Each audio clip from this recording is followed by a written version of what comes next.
Lumpy disease पूरे मुल्क में फैल चुकी है। बहुत सारे जानवर इससे अफेक्टेड हो चुके हैं। लोगों ने दूध पीना छोड़ दिया है, गोश्त खाना छोड़ दिया है।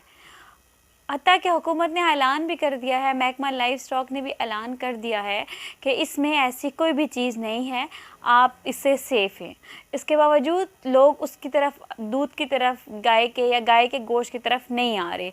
इनफैक्ट गाय के गोश्त की तरफ क्या, वो कोई भी जो बड़ा गोश्त होता है बीफ में, मतलब लोग उसकी तरफ नहीं आ रहे। तो चलें आइए देखते हैं कि इस चीज़ में जो लंपी डिज़ीज़ है वो क्या होती है और उसके क्या क्या अफेक्टेड हैं और उसके अलामात कौन कौन सी है और उसका ट्रीटमेंट क्या है, और आया ये इंसानों के मतलब जो उनका गोश्त है या दूध है वो खाने के लिए ठीक है या नहीं है। अस्सलाम वालेकुम, मैं हूँ इरम और आप देख रहे हैं मेरा यूट्यूब चैनल। नाजरीन, लंपी डिज़ीज़ पूरे मुल्क में फैल चुकी है और दुनिया के काफ़ी बेशतर हिस्से में भी फैल चुकी है। अब सबसे पहली बात ये है कि ये डिज़ीज़ है क्या। ये एक जिल्द की बीमारी है और ये जिसे कहते हैं ना चीचे की फैमिली की एक बीमारी है, यानी कि जिल्द, सिर्फ जिल्द में ये होती है। एंड नेक्स्ट के इस बीमारी में होता क्या है। ये सिर्फ गाय जो होती है ना, गाय के जो ग्रुप है जैसे गाय, बैल और उस उनके जो आगे फैमिली है, ये बीमारी उनको अफेक्टेड करती है। और ये मोस्टली इम्पोर्टेड गाय जो उनसे होती है, जिस तरह ऑस्ट्रेलियन गाय है जो हम मोस्टली बाहर से जानवर मंगवा रहे होते हैं, ये उनको ज़्यादा होती है एज़ कम्पेयर टू देसी। देसी को कम होती है, लेकिन अगर वो उनके साथ हों तो definitely they are also affected. अच्छा, जब ये इससे एक जानवर मुतासर होता है, एक जानवर को अगर ये डिज़ीज़ हो रही है तो उसके जिस्म पर जो चिच्चड़, जो एक जानवरों में एक छोटा सा एक अशरात में आता है, कीड़ा सा होता है गोल सा, वो उनके जिस्म में चलता है और वो उनका खून चूसता है।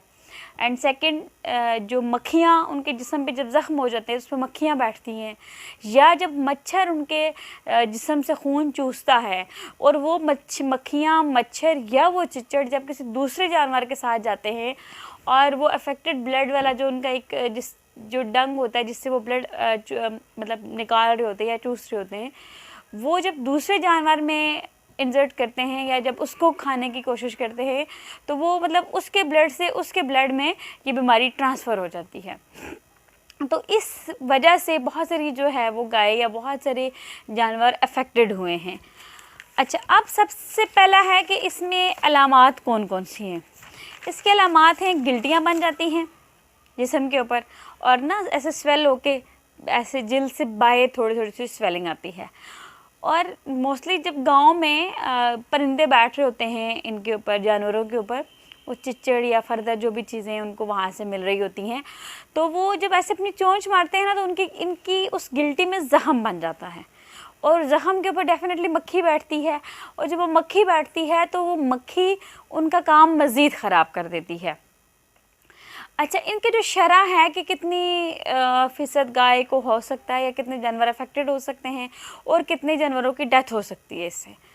अगर आपके पास 10 से 12 गाय हैं तो उसमें सिर्फ 2 से 3 गाय को जो है ना ये डिज़ीज़ हो सकती है या वो वाली गाय इस डिज़ीज़ से अफेक्टेड होंगी। एंड अगर इसमें जो मरने की शरह है वो 10% है कि अगर आपकी 100 गाय को ये प्रॉब्लम होगा तो 10% जो है वो गाय या 10% जानवर इससे ख़त्म हो जाएंगे, उनकी डेथ हो जाएगी। उसके बाद इसमें नुकसान क्या है। देखिए, इसमें नुकसान 2 तरह से होता है।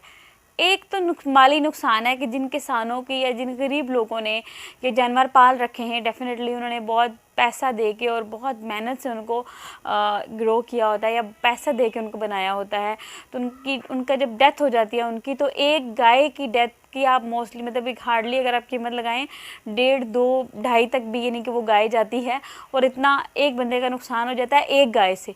और अगर किसी की 8, 7, 8, 10 गाय अफेक्टेड है तो डेफिनेटली आप हिसाब लगा लें कि उसको, उस शख्स को कितना नुकसान होगा। दूसरा नुकसान यहाँ पे आता है कि आम लोगों को, जैसे आपको, मुझे, हम सबको, ये जो जानवर होते हैं इनसे हम प्रोटीन ले रहे होते हैं, दूध ले रहे होते हैं, गोश्त ले रहे होते हैं और काफ़ी ज़्यादा चीज़ें ले रहे होते हैं। तो वो ज़ाहिर है जब ये ऐसी कुछ बीमारियाँ आती हैं तो हम उन चीज़ों को अवॉइड कर देते हैं, छोड़ देते हैं। तो भी हमें प्रोटीन की डेफिशिएंसी होगी और प्रोटीन की डेफिशिएंसी से बहुत ज़्यादा प्रॉब्लम होते हैं। थर्ड लॉस ये होता है कि जो लोग इसका बिज़नेस कर रहे हैं, जो व्यापारी होते हैं या जो मतलब दुकानदार कसाई हैं जो बेचते हैं या फर्दर जो पका के बेचते हैं, डेफिनेटली जब गोश्त नहीं होगा तो बहुत सारे लोग इस बिज़नेस से अफेक्टेड होंगे या इस वजह से अफेक्टेड होगा उनका बिज़नेस, और उनकी ये जो चीज़ें हैं वो सारी बंद हो जाएंगी। अच्छा, उसके बाद इसकी अलामात क्या हैं? अलामात है कि गिल्टियों की वजह से ज़ख़म होते हैं, और उसकी वजह से ज़ाहिर जब ज़ख़म होते हैं दर्द भी होता है, उसमें से एक वो पीप सी भी निकल रही होती है, पानी भी निकल रहा होता है, जिस्म निढाल हो जाता है और उनके मुंह से भी पानी बहना शुरू हो जाता है वो वीकनेस की वजह से। और उसके बाद जो मेल होते हैं जैसे बैल होता है, तो वो उसके बाद अगर वो उसको स्वेयर अटैक होता है अगर इस बीमारी का, या वो ये लंपी बीमारी उसको बहुत ज़्यादा हो जाती है, तो वो उसके बाद जो है वो बाप, जिस तरह कहते हैं ना कि बाप वो नहीं बन सकता, उसकी वो सलाहियत ख़त्म हो जाती है। और गोश्त जो है वो उनका बिल्कुल ज़ाहिर है वो अफेक्टेड होते हैं और उनका बहुत बुरा जिस्म का हाल होता है, तो बहुत कमज़ोर हो जाते हैं। गोश्त आप कह सकते हैं कि उस जानवर का बिल्कुल ख़त्म हो जाता है, बहुत कमज़ोर ढांचा रह जाते हैं।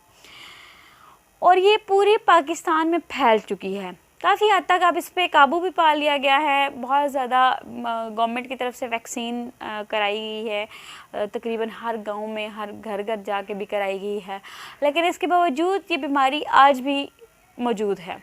उसकी दो रीज़न्स हैं कि बहुत से लोगों ने गांव में जैसे आउटसाइड एरिया हैं वहाँ पे ये वैक्सीन लगाने से इनकार किया है कि उनको एक जैसे कहते हैं ना कि एक वहम डाल दिया जाता है कि अगर आप ये वैक्सीन लगाएंगे अपने जानवरों को तो उनकी डेथ कॉज हो जाती है। तो बहुत ज़्यादा लोगों ने नहीं लगवाई ये वाली वैक्सीन। और सेकंड, ये जो बहुत दूर दराज के इलाके हैं जहाँ पे ये वैक्सीन नहीं पहुँच पाई, तो वहाँ पे भी ये प्रॉब्लम है कि वहाँ पे भी अभी तक ये बीमारी मौजूद है। एंड द लास्ट थिंग कि अब इसका रिज़ल्ट क्या है? ज़ाहिर है जब ये सब होते हैं या जो ऐसी बीमारी वाली या ऐसी चीज़ों को जब हम देखते हैं तो हम वो मतलब उनको खाने का दिल नहीं करता हमें, तो लोग डर गए हैं, लोग गोश्त नहीं खा रहे और दूध नहीं पी रहे, इवन इनफैक्ट बच्चों को नहीं दे रहे। ज़ाहिर एहतियात करनी भी चाहिए।